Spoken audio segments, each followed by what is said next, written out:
Hello. So you want to make sourdough? Okay. From part 1, feeding your starter. Get a glass jar, wash it out, rinse it with filtered water. You're gonna need your sourdough starter. Mine has been in the fridge, so we're gonna revive it. And then wheat flour or white flour. Some people use both. I prefer wheat. So let's feed the starter. Short, so I'm sorry. So when feeding your sourdough starter, you don't always have to start with a clean jar, but we're taking it from like step 1.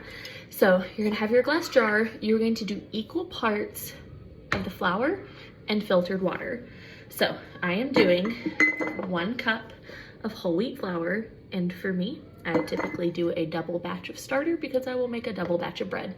And then 1 cup of your filtered water. And you may be thinking, Katie, why is that in a beer glass? 1, I broke my measuring cup. 2, we did not realize these were beer glasses when we bought them. We are those people. So mix your flour and your water until you have a nice clumpy, pasty consistency. One thing you need to make sure you do is do not introduce any metal in this process. Use plastic or wood. Mix it up well. This is going to be the food for your starter. Then pour the starter in. It literally can be half a cup, a whole cup of starter, or a tablespoon of starter. It does not take much to ferment all of it. All right, so now you have your starter and your food. You're just gonna mix it up. I like to keep a rubber band on my jar and put it at the level because I like to keep an eye on the level. And once it doubles in size, that's when it's ready to bake. And based on your kitchen temperature, that could literally be 2 hours or it could be 6 hours. So once you're done, just put your lid loosely on top. Some people like to put like a cotton towel or like a cheesecloth on top, but I just set the jar. Okay, so once your starter is bubbly and full of life, it's time to bake. Okay, in a mixing bowl, you're gonna get 2 to 2.5 cups of water. This is enough for 2 loaves of bread. So split it, double it, whatever you want.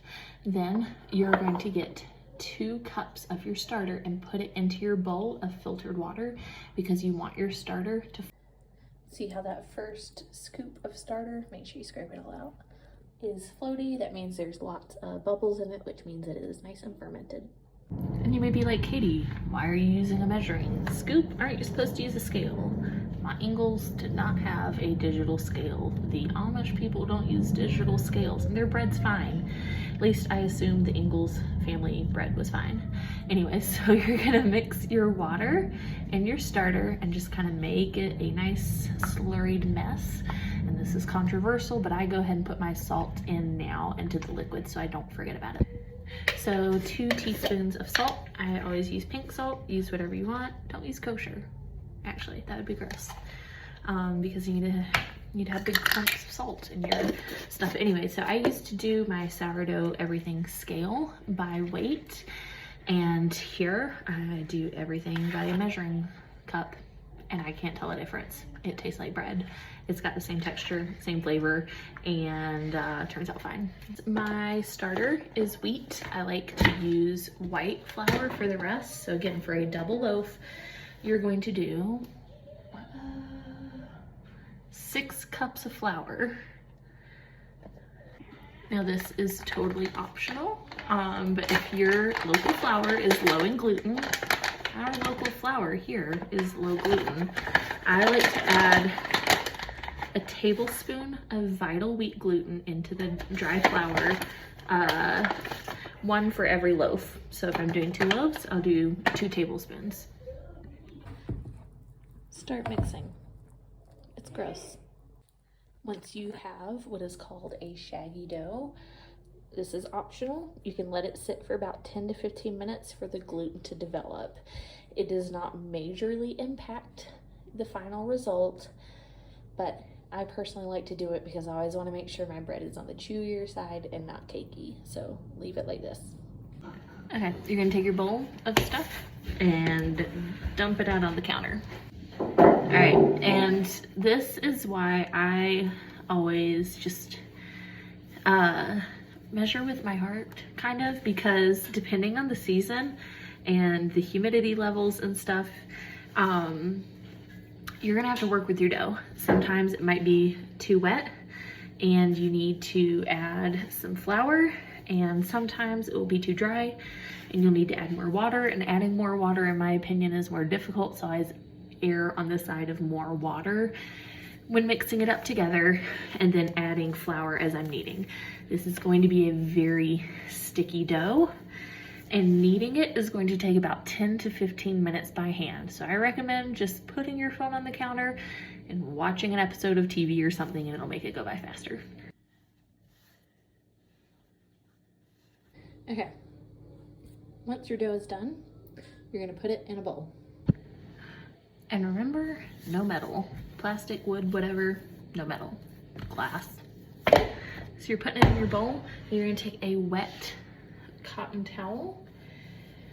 I literally just use dish towels or tea towels, and then you're gonna cover it and put it in the fridge for overnight or longer. You can do it up to like 3 days. Now you can do one of two things. You can put your starter in the fridge, unfed, just as it is, or you can feed it again and leave it on your counter. I personally only bake about once a week, so I will keep my starter in the fridge, pull it out, warm it up, feed it a couple times, perk it up, use it, and then throw it back in the fridge, and it's worked out fine. Okay, let your refrigerated dough get warmed up at room temperature. You're gonna get either your loaf pans, or if you want a round, like farmhouse loaf, another bowl, and then some flour to coat your sourdough.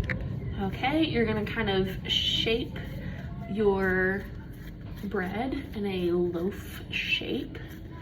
Coat it in the flour. I like coating mine in rice flour, but listen, been doing this for years. You coat it in whatever you have, or if you have parchment paper, that's great. Use that, just whatever, oil, just something to keep it from sticking.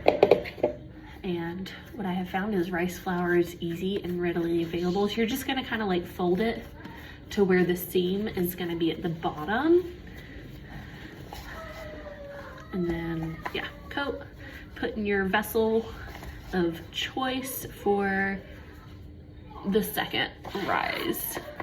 And then you're gonna take your cold, wet towel that you had in the fridge, cover it, put it in the oven. And when I say put it in the oven, don't turn it on. Just put it in there to rise for like anywhere from 3 to 4 hours. I totally forgot to record this part because we were hungry. So once the time has passed for the bread to do the second rise, like I said, 2 to 4 hours, basically, put it in the oven, 450.